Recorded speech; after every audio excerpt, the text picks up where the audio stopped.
Hello everyone, this is Shazad and you're watching Shazad Tech YouTube channel. In this video, I'm going to show you how can you get dual apps on iPhone after iOS 17 update. So guys, now you can see that I have dual app on iPhone 14 Pro Max. Now you can see Instagram and Instagram too.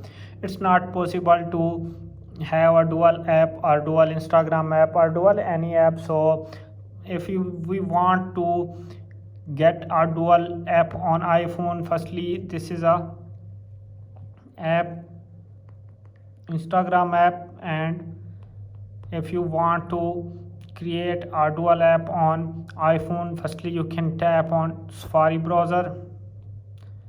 Here you can search Instagram, tap on it, and now you can see that this button, tap on it, scroll down, and here you can see add to home screen, tap on it. Here you can rename your app. I am